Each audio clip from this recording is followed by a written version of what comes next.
اولیاء چشت میں جس بزرگ نے اپنے زمانے میں بڑا عروج پایا ان کا نام خواجہ قطب الدین بختیار کاکی ہے.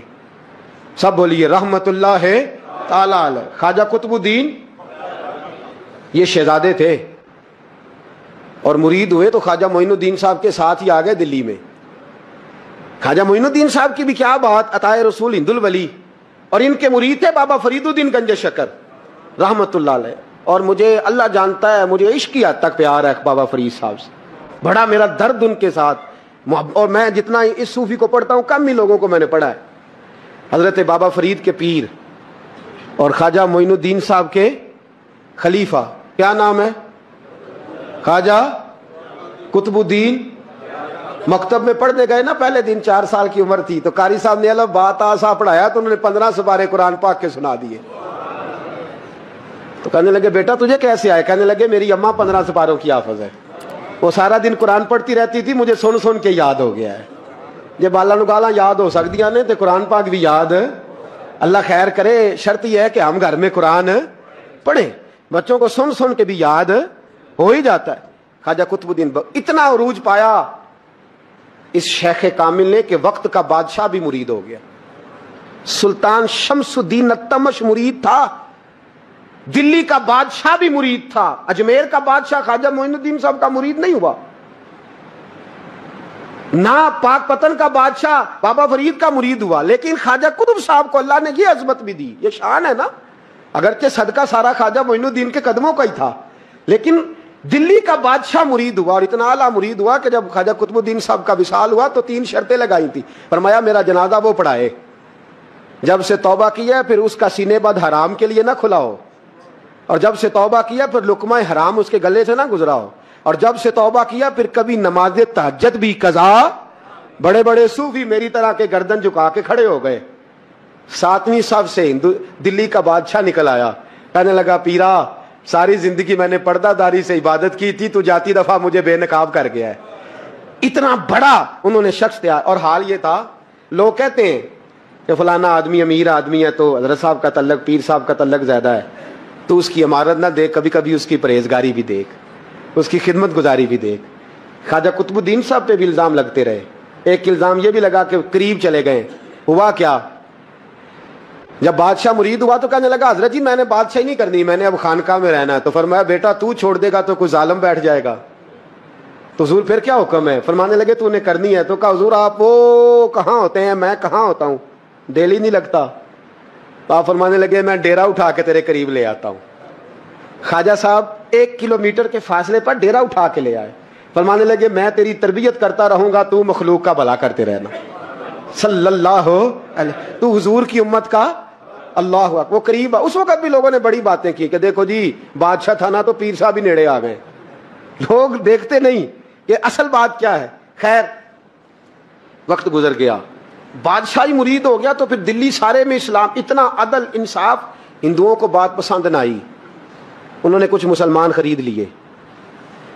سلطان شمس الدین التمش بیٹھا ہے دربار میں، جاگ رہے ہیں نا آپ لوگ سب، کہیے صلی اللہ علیہ. بڑی غور سے سننے والی بات. ایک دن سلطان شمس الدین تمش دربار میں بیٹھا ہے، قاضی عدالت بھی بیٹھے ہیں، مقدمات سنے جا رہے ہیں. باہر سے رونے کی آواز آنے لگی، چیخنے چلانے کی. بی بی بیان کر رہی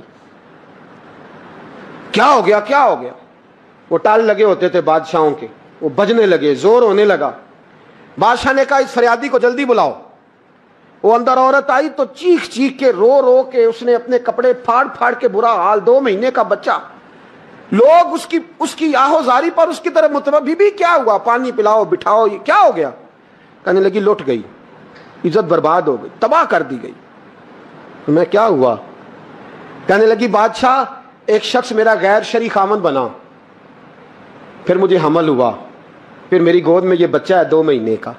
اب گئی ہوں تو وہ کہتا ہے کہ میرا تو تیرے سے تعلق ہی کوئی نہیں. بادشاہ کہنے لگے یہ سلطان شمس الدین تمش کی جگہ ہے، اور میں نے رسول اللہ صلی اللہ علیہ وسلم کے دین کے مطابق حکومت استوار کی ہے. کون ہے جو تیرے ساتھ؟ ابھی گردن نہ کاٹ دوں گا، بات کر کون ہے.